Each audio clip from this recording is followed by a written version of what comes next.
So profit in an economic sense. In the accounting sense, it's revenue minus the cost of production. But in the economic sense, it's evidence that consumers are receiving value from the good that they're purchasing. So they're willing to pay above and beyond what it costs to actually produce that good. What this does is it signals to the firm making the product that's really good and to other firms that this is something that meets consumer needs and that's something that consumers really want. So you get a signal, hey, this is successful, this is what people like.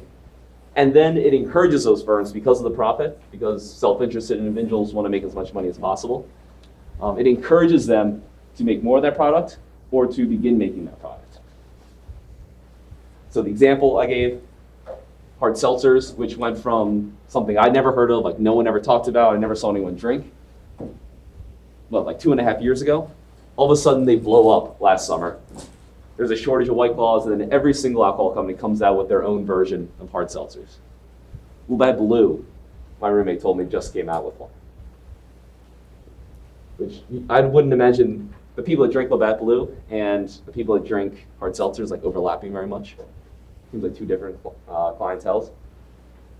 But you had a ton of different companies moving that direction because they saw the profit opportunity. They saw that Truly and White Claw, like the original players, were making a ton of money.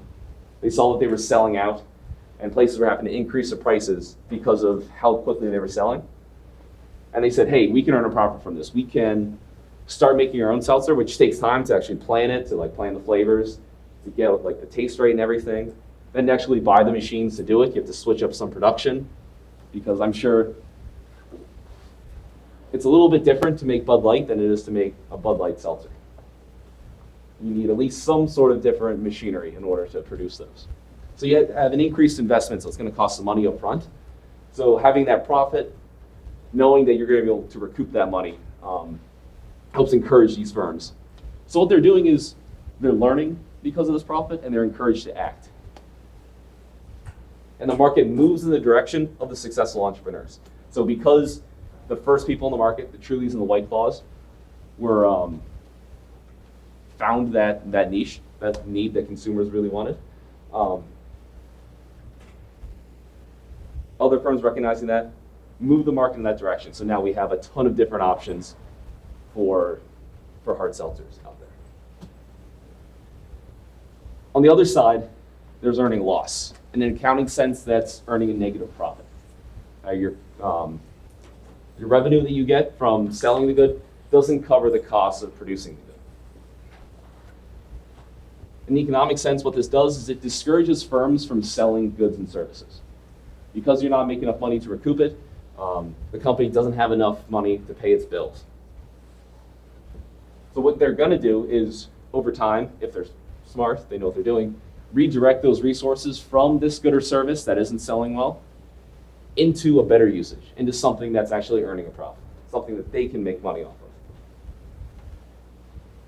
So this could be painful if it's firms going out of business, or if they have like a whole segment of their business that they just have to like fire the employees and just get rid of that so the rest of the company can survive. It can be very painful in the short run. But in the long run, it improves the economy. Society is made better off because they're able to get the goods and services that people actually want.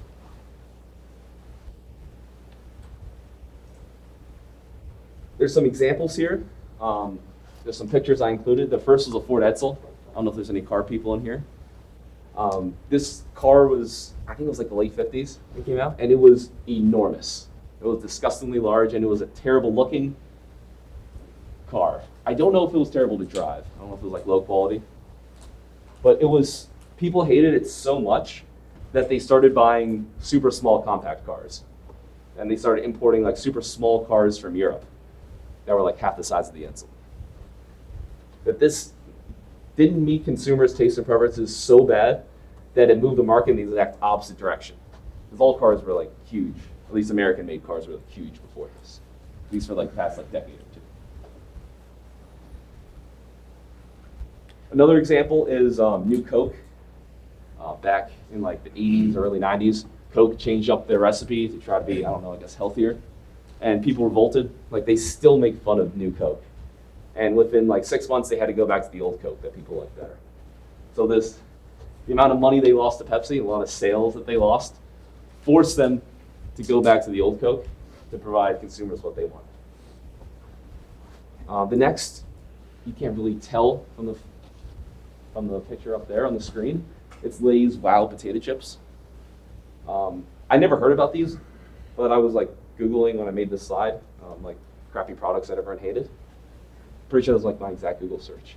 And they brought these potato chips. They were supposedly healthy because they were like low in fat, and they had like a different kind of fat in there. But the fat molecules were huge.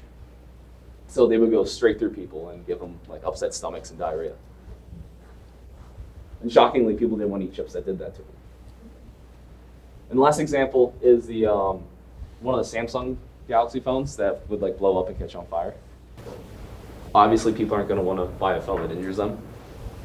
So the fact that people weren't buying that phone, they thought it was too risky, forced them to stop making that and to try to basically just switch over to a newer model and one that didn't, blow up and injure people. These are all examples of firms that came out with a new product. So you can think of these as like entrepreneurship. They're designing these new products that they think are going to meet consumer needs, and it turns out that they actually don't. The firms start losing money on them. They're not successful at all, and that incentive forces them to move away from these crappy products and into better products that actually meet consumer needs or don't hurt consumers. So, profit provides the incentive for reallocating resources to their highest value uses. I'll say this again and again because profit actually has a function. It's not just someone breaking in his money and like keeping as much as they can for themselves. It encourages the discovery of new opportunities for the most useful employment of scarce resources. Remember, we have this limit on resources, so we need to save them and put them to the best possible usage to give society, the highest material well-being. Now, there are currently a ton of existing opportunities for profit that are being ignored. And that's because there's a lack of knowledge. It's not because people don't want to or they're too lazy to. It's because they don't know how to put it together. Maybe they don't know what the problem is. Maybe they know what the problem is, but they don't know what the solution is. Or maybe they know the problem and the solution, but they don't know how to build it, how to design it, how to actually get that solution implemented. You guys think of any problems we have today that we haven't solved yet or have room to be solved? No, it's taking all day. Maybe just like one or two we could talk about. My car battery died because I left the keys in the ignition. I feel like there should be a sensor that'd be like, oh, they're not coming back out, because I literally left them in there for a week. Wow. Like, you'd think after a couple of hours, it would be like, okay, I'm gonna automatically Like the lawnmower shut has like the dead man switch, like you let go and it stops. Yeah, So same thing for a car, basically. yeah, because I had to get a new battery. Because I think that's. That'd be a very good idea. My car example is always air-conditioned seats. They have heated seats for the winter, but not. Air-conditioned seats. They do? Yeah, go ahead and go buy the $80,000 Ford Platinum. You have air-conditioned seats. That's why I don't know that. Okay. Yeah, So about 5 years when they get into down market cars, and I'll be set. yeah. I mean, not really, because my friend has like a 2016 Ford Platinum. It's a truck, and he still paid $8,000 for it. And he's spoiled. So Okay, maybe 5 more years. Mhm. He didn't pay for it. His dad did. Ah, that's gotta be nice. Daddy.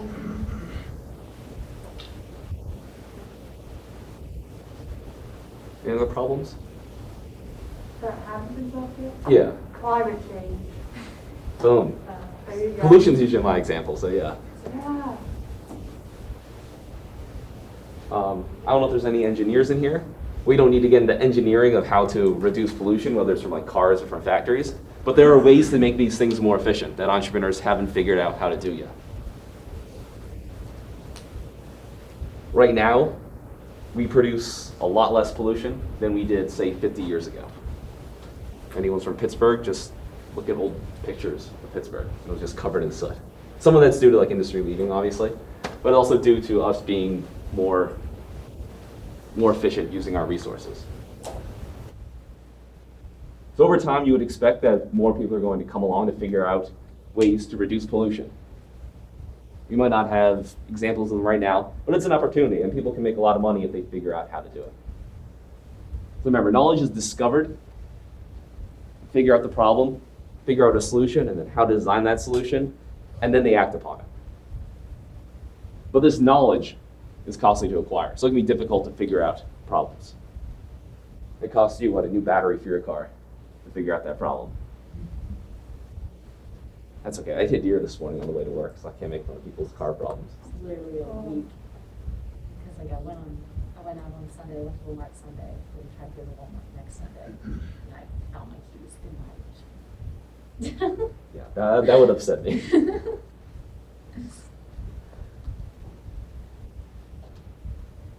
Okay, so despite the many shortcomings, the market failures that persist,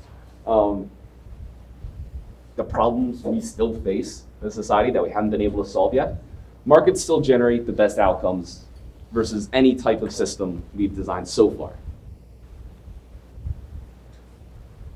Because, despite the lack of knowledge we had, the fact that the market encourages more knowledge to be generated, that you can, as an entrepreneur or as a business, you can earn a higher profit if you're able to meet consumer needs better and figure out ways to solve these problems, we can generate more knowledge and move ourselves towards a better world. Meet society's needs better and do it in a cheaper way. And it's this profit and loss mechanism, this incentive and this signal that forces individuals to behave as if they're seeking to maximize profits. So you may see businesses out there that the reason they exist or the reason that entrepreneurs invent these new things are to do good, not just to try to eke out as much profit as possible. But they still have to stay in business. These firms still have to profit. So they act as if they're trying to maximize profits. They'll still try to reduce costs as much as possible.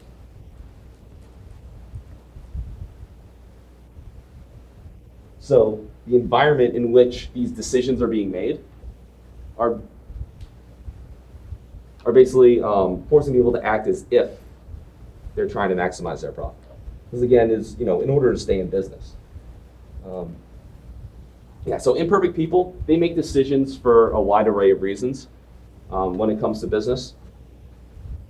Some examples written down here. There's attempted forecasting, so they look at trends, how they've occurred over, say, the past 5 years, and they try to extrapolate them into the future. So sometimes these decisions are seemingly random. They may really like something, and they say, oh, I'm sure everyone else will like this, without doing the market research.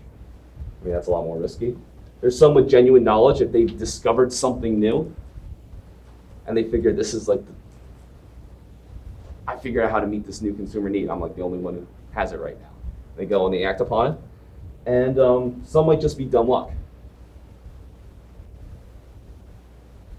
They may be in the right place at the right time. I don't know. They just happen to make the right decision. It really doesn't matter what the source of the decision is. Basically, the market provides a mechanism to show that some products, some decisions are going to outperform others. The signal that they're outperforming others is a profit. And you can look at if other firms are profiting, you can look at if your products are leading to a profit, and you can make your decisions based on that, whether you continue production, whether you increase production, or whether you cease production. And entrepreneurs learn over time. They adapt successful strategies. Entrepreneurs and firms will see when other firms are doing well, when they're producing the cheapest way possible, and the products that are being produced. And they'll tend to copy those if they're profitable. For instance, Apple makes the iPhone. They come out with a smartphone. Suddenly you have Android smartphones. You have Google making their own phones, Samsung. You've got competitors offering very similar things because they see that those phones met a need that they didn't know about. So the market process in action. The market generates different alternatives. There's a bunch of different products out there trying to fulfill these consumer needs. The market includes criteria for judging these alternatives, as profit and loss. And then profit and loss not just tells firms and entrepreneurs how well they're doing, they incentivize the continuation of the successful products and successful alternatives, and they eliminate the failed alternatives. They encourage them to stop producing these failed alternatives, these products that don't meet consumer needs, and encourage them, like either those firms, to go out of business so someone else can use those resources to produce what society wants, or to incentivize them to produce what society actually wants and let that firm stay in business. We didn't talk about the two types of entrepreneurship in this class. One type of entrepreneurship is creative destruction. So that's when new products, new ideas, new firms, they destroy the old ones. So DVDs replace VHSs. Streaming replaces DVDs. These are destroying like the old products, and you're having new products being built. Firms that aren't performing well, that don't meet changing consumer needs, don't take advantage of new technology, they're being destroyed, forced into bankruptcy, and other firms that are able to take advantage of this new technology or meet new consumer needs are now stepping up to take their place. So it does involve destruction. It's destroying the old products, destroying the old firms, but it's also producing new ones through that, through this process. So it can be very painful in the short run, especially if you work for a company that's going out of business. But in the long run, it's best for society. It's reorganizing it and using resources in the proper way. But at the end of the day, that's what we're trying to do in this class, is maximize societal well-being, material well-being, I should say. Can't really get into happiness here. So here's an example of a very recent, or pretty recent example of creative destruction. So Sears and GE both going bankrupt recently. These used to be two of the largest and most successful companies in the US. 2018, Sears went into bankruptcy. So they went from the best of the best to literally going bankrupt. 150 or more years ago, they were like the Amazon of their time. They revolutionized commerce. They were one of the first, and they were the largest and most successful to do mail order catalogs. They literally ship catalogs out across the country. You write down what you want, fill out the form, include the money, mail it back in, and later on you get those goods mailed to you. In this time, most people had like a general store in their town. That's basically it. So this was revolutionary. They were able to rebrand from that and change their business strategy from mail order to brick and mortar once people started going to department stores, which is pretty shocking. Most firms aren't able to change like that with consumer needs when it's so drastic.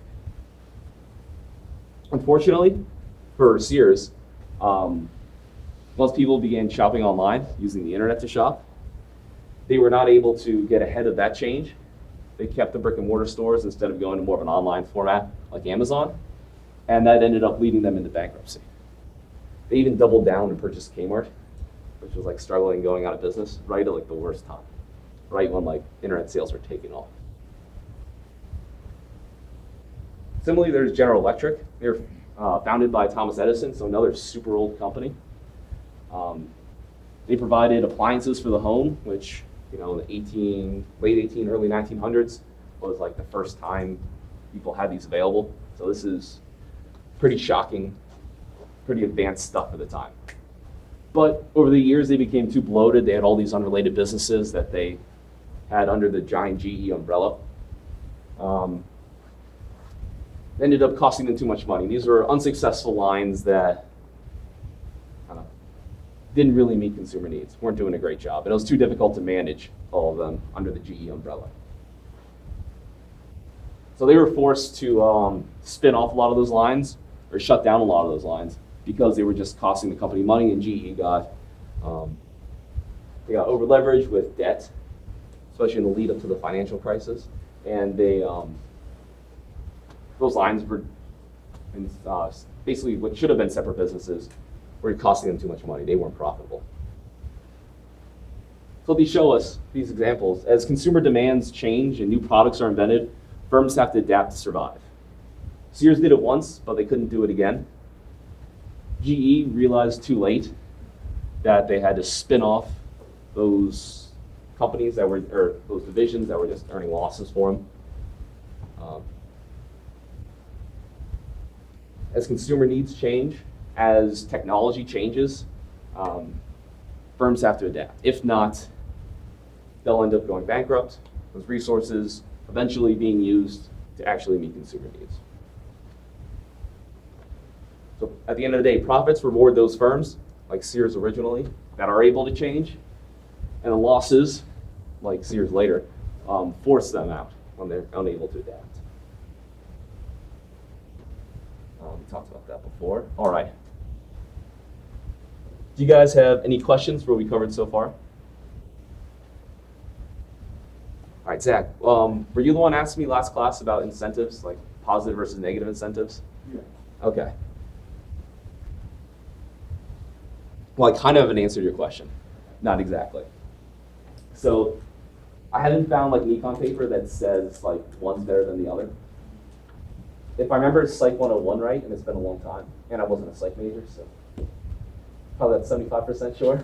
But they said that that negative reinforcement is worse than positive reinforcement.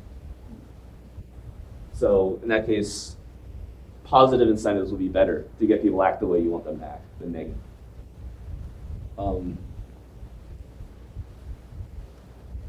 I had a class in grad school called non-market decision making, where we talked about a bunch of weird stuff, but using like economics.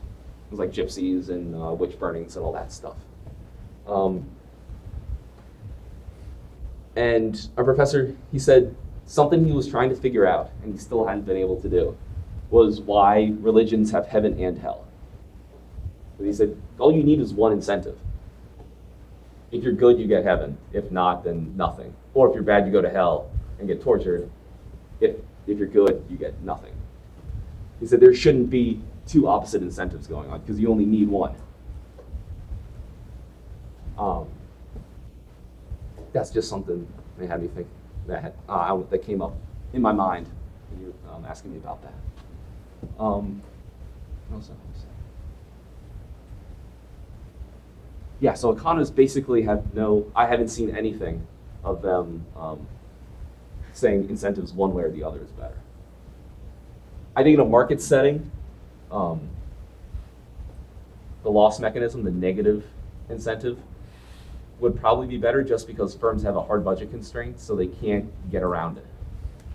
Like you can move in the same direction as the market, as like successful alternatives, but not do it like completely, and still get away with making like enough profit. The Four Loko seltzer, to go back to the hard seltzer example, basically tastes like a Four Loko, like it's sugary as hell, unlike the rest that tastes like seltzer water. So you could say they've moved in that direction, but not enough. But if a firm didn't move in that direction at all, because of the hard budget constraint, they'll be forced out. So if we're talking about firms,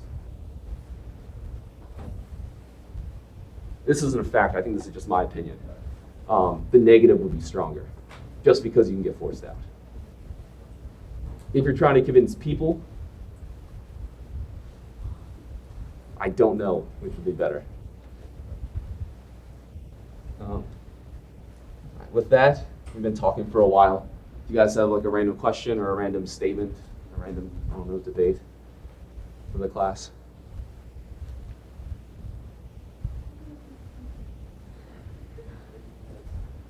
Well, Okay. I almost wrecked my car before I got to the class. But I didn't. It was like 2 inches close though. Wow, that's not fun. I'd go fast, the person was backing out pretty fast. I had to do a little whoop. And then In a parking lot or backing out like your into driveway? a cat. Okay. That's not a fun parking lot. I know. I think it's like the curve that makes Yeah. you think like it's clearer than it really is. And there's never actually like a good spot either. No. Well, the problem is you get a decent spot there, you're not going to move. Yeah. So I know friends will get a decent spot and be like, well, I don't want to lose it, so I'm not going to drive my car. And then just sit there for a month. I'm like, They're like, what's the point of getting a good spot if you're never going to use the car? yeah, At that point, you might as well just park like a mile away. exactly. I wasn't very smart earlier, and I left with sheets for lunch. And then I came back and my parking spot was gone. So now I'm way at the other end of the parking lot. Oh, man. There's always that timing thing. You need to leave at the right time. Well, I was literally gone for like more than 20 minutes, and I came back and there was literally nothing. My parking spot was already taken. Maybe I shouldn't have gone home. Parking on this campus is a mess. I feel like that's true on like every college campus. There's like never enough parking spots for everyone.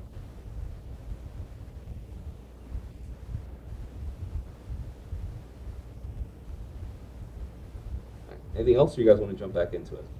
I really wanted someone to walk in late. I really did. I said that earlier for the first time in my 9 a.m. and like 4 people walked in late. I was like, I picked the wrong day to do this. Yeah, every time.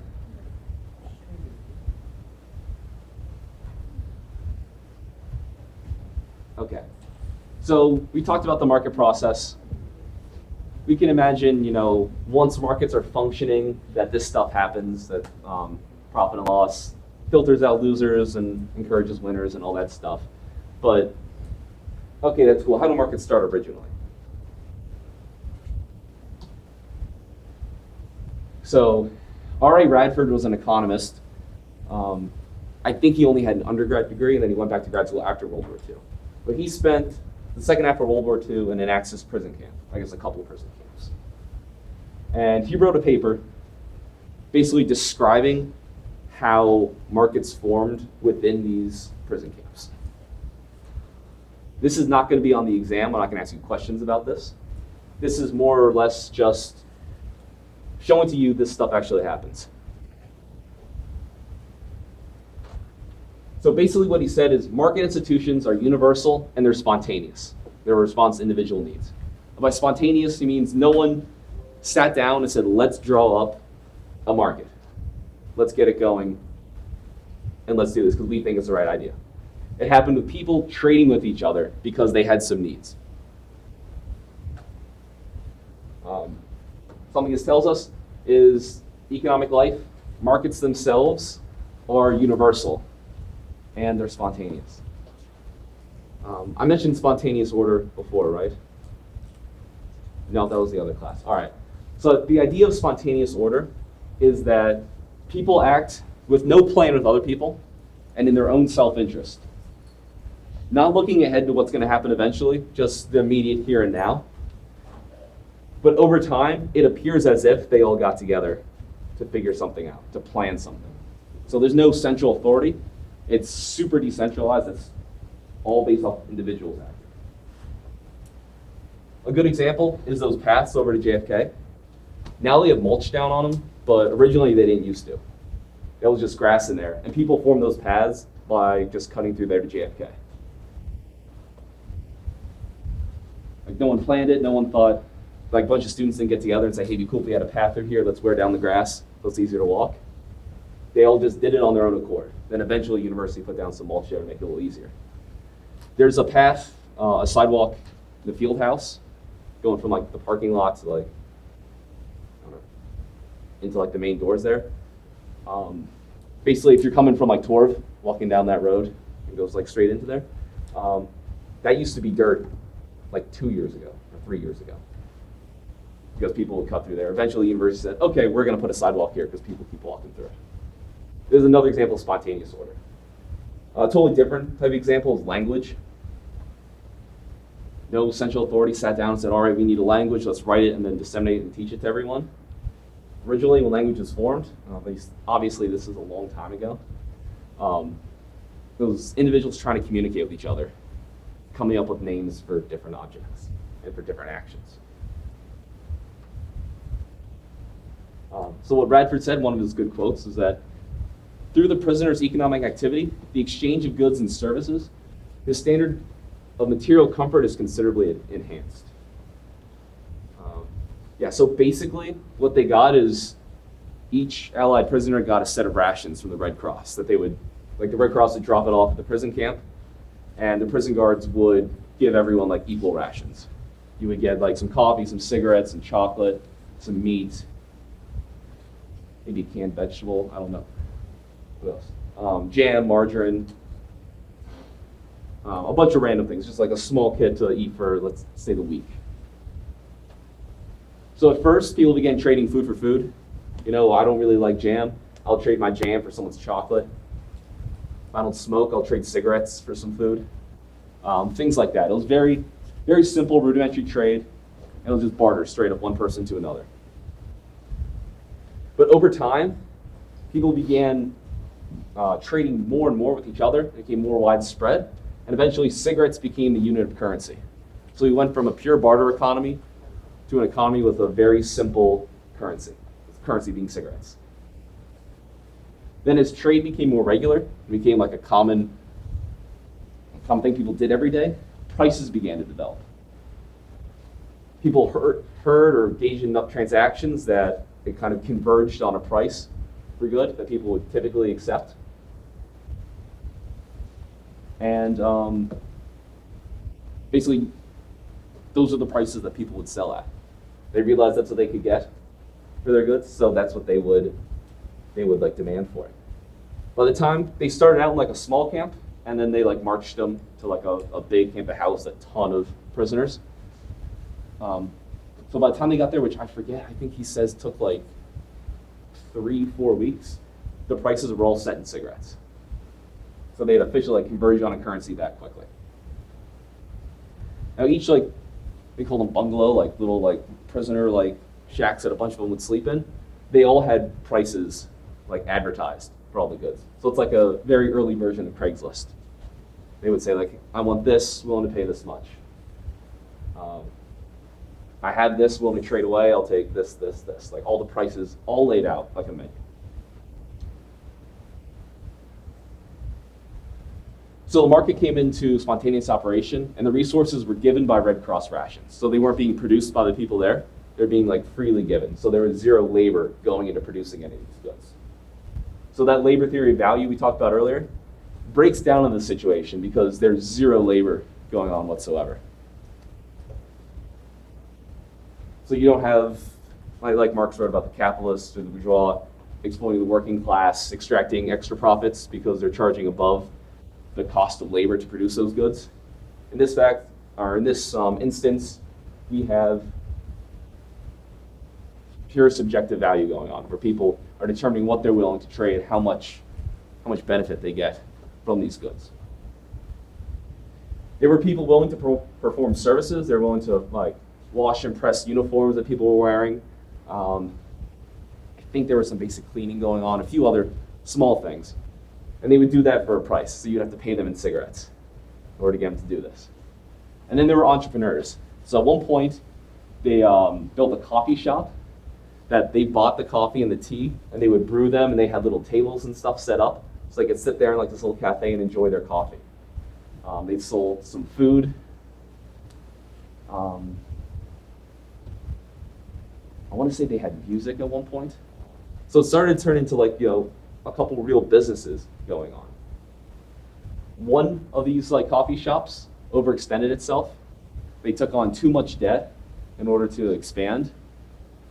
And then the company ended up failing, or the firm ended up failing. So we see real economic stuff happening here in this POW camp with limited resources and limited goods. We're going to talk about the law of one price later on, where you can have persistent differences in price for a good between like regions. Eventually someone will recognize that. They'll purchase it in the high cost region and sell it in the low cost region, and the prices will move to the same. The Hindus didn't eat beef for religious reasons, whereas most of the rest of the allies did eat beef. So at first, the first few people that knew how to speak the language were able to go to the Hindus, purchase, or I guess trade the beef with them at a very low price because they couldn't eat it, so they didn't really care. They'd bring it back and they'd sell it to other allies, to like say the British or to the Americans, at a much higher price. They're earning really good profit on that. Over time, more and more people begin trading with the Hindus, and the price moves down. So eventually, the price for beef with the Hindu camp area was the same as with the rest of the camp. So all these things we talk about, all these ideas, all these laws, all these processes that go on in a traditional, normal economy that we think of, like around us today, was going on in this POW camp. That's the end of the slide. Yes? I think adding on those business ideas as well, Yes, I just added those today preparing for the class. I was worried about that. Sorry, when I was going through there, I thought, because I had that in the 102 class for like the intro, and I'm like, I should give it for you guys too if I'm covering the same stuff.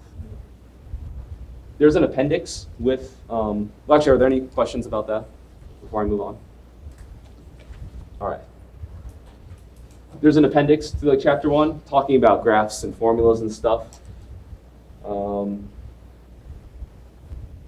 Yeah, I actually like this metaphor. Economic models, they have features like graphs and formulas. They can help us understand economic situations. They're not perfect, but they can give us more understanding, like a map.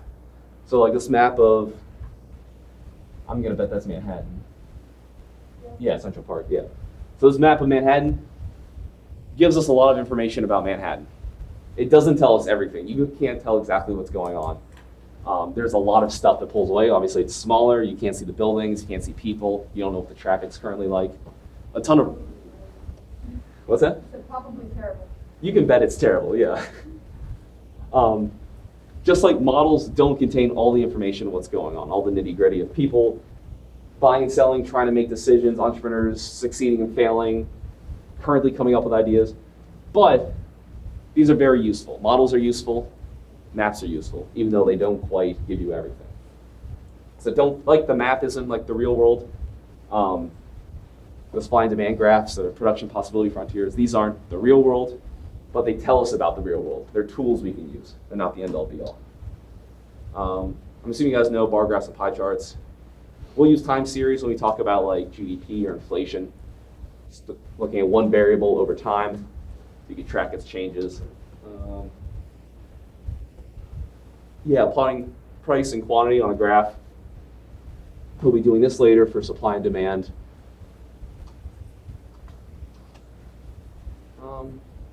I don't think we have to calculate slope in here. You guys can look through this on your own time, and if later on in the class we come up with one of these things you need, and you don't have the background in to feel comfortable enough doing it, like I'm not going to go over in class, but feel free to come to me and we can talk about it in like office hours. Well, it's fairly straightforward, but again, if like you haven't taught it or it's been a long time since you've been taught it, then they can be tricky. You just need a quick refresher, and then you're back and you're ready to go. Better to do that than just like be embarrassed and not want to like ask for help, and then struggle for weeks for no reason. Another thing with graphs that we typically do, they have perfectly straight lines or they have like perfect curves. Few economic relationships are actually perfect like this. In reality, they'll slope different ways. Supply and demand curves may actually curve instead of being a straight line. But just using like a simple line, and a line at like a 45-degree angle instead of some other angle, is simple and it's good enough in modeling. It'll help you understand the relationships that we're trying to get to.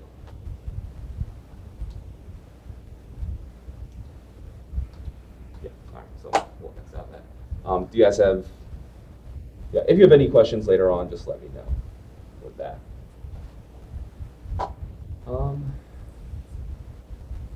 Okay.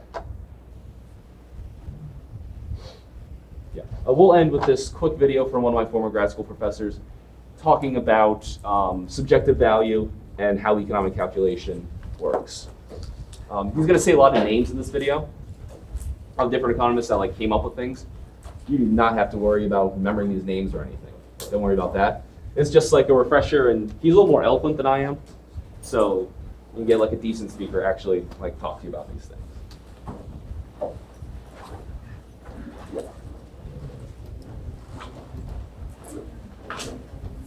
Oh, this might be the one that's super quiet.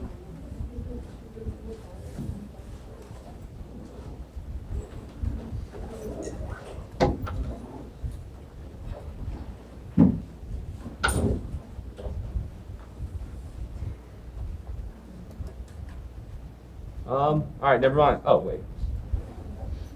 Published his book Principles of Economics in 1871, and Meeker was one of the three founders of what today we call the marginal revolution, which was a paradigm shift in economics, where economists moved from focusing on the labor theory of value to subjective value and the role that that plays in individual decision making.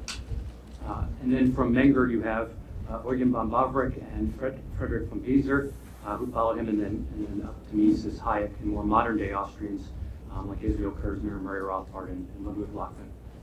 Can you say a little bit more about that transition from a labor theory of value and more objective conception to the subjective? Well, prior to the marginal revolution, the standard kind of consensus around how economists or political economists viewed value was that the value of a good or service was dependent on the amount of effort or labor that went into either producing or securing that good or service. And what Menger emphasized, as well as the others the other two founders of the marginal revolution, but especially Menger, was that value was not some objective function or inherent in the good or service itself, but rather was dependent on the value attributed to it by other individuals. That is, it was in the mind of the actor. And so if you think about it, you or I or someone else might invest significant amounts of labor, resources, and effort in producing something, but less consumers, that is, other individuals, value it highly. Irregardless of how much we invest, they will not purchase it or be willing to exchange a high amount of goods or resources to secure that good or service. And that's really what, in a fundamental sense, what it was all about. Subjectivism, and what some people like Kirzner call radical subjectivism or radical ignorance later on, which is related to that, is a hallmark of the Austrian school. One of the issues where the Austrian school really came to prominence was in the 1920s and 1930s, the debate over the ability of people to be able to calculate and make economic decisions in the absence of a price system, a market system. Can you talk a little bit about the Austrian school's role in those debates?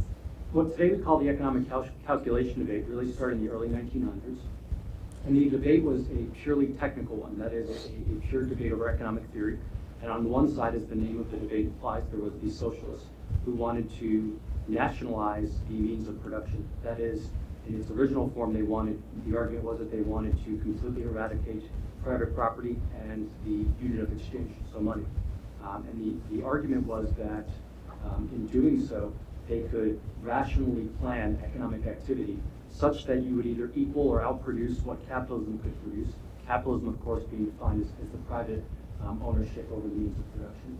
So the socialists argued that they could either equal production or outproduce in terms of material wealth what capitalism could do, but also at the same time overcome a variety of the ills of capitalism, so things like inequality, unemployment, business cycles, and so on down the line. What Mises and then Hayek came in and argued is that absent private property rights over the means of production, you would not be able to have exchange because you can't exchange things you don't own. Absent exchange ratios, which emerge out of exchange, by exchange ratios I mean prices, there is no way for economic actors to gauge the relative value of alternative resources. In other words, there is no way for economic actors to gauge the opportunity cost of using resources in one line of activity as compared to another line of activity, all of which are technologically feasible. Mises, for instance, one of the things he said, to paraphrase him, is that planners wouldn't know if they should use platinum to make railroad tracks or to use it in jewelry, for instance. The reason we know how to use it is because producers of railroad tracks know it's too expensive to be used in that line of production. And the reason they know that is because of the price of it. Those prices are traced back to exchange. And so that's really the core of the debate. It ties directly back into that. All right, so there's two things he brings up there that I wanted to mention. Versus the idea, I think it's a pretty common idea that people hold, is that effort should be rewarded. If you work really hard to produce something, that you should, get something back from it. The problem with that in like a market is if you work really hard to produce something and people don't want it, it doesn't meet their needs, then you're just wasting resources. So we need some sort of mechanism to discourage you from wasting those resources on something people don't want, and to use them for something people do want. Thus far, the profit and loss system is the best thing we have. Who knows, in the future we may be able to devise much better ways to do that, or at least less painful ways to do that. But that's where we're at so far. And that's one of the things about UBI. A lot of people that like the universal basic income that everyone gets, a certain amount of money each month to live off of, is that people can try new things, they can be entrepreneurs, and if they fail, they've got that backstop. So a lot of people that like innovation and entrepreneurship support that. For the basic reason is you're being humane when people fail. There's a whole lot more to go on with that, and a lot of incentives, but in general, that's one reason why people support it. Another is that market problems seem obvious. Like you mentioned, unemployment, firms failing, and stuff like that seems chaotic. There's all these opportunities for improvement that we haven't figured out how to fix yet. So our rationally planned market with one central planner directing people what to do sounds much more efficient in theory. So far in practice, we haven't been able to figure out how to do it better, how to encourage the production of good things, and how to meet consumer needs, as well as we have been able to do in the market so far. You guys have any questions to end class? If not, then feel free to go. Remember, we're not meeting in class.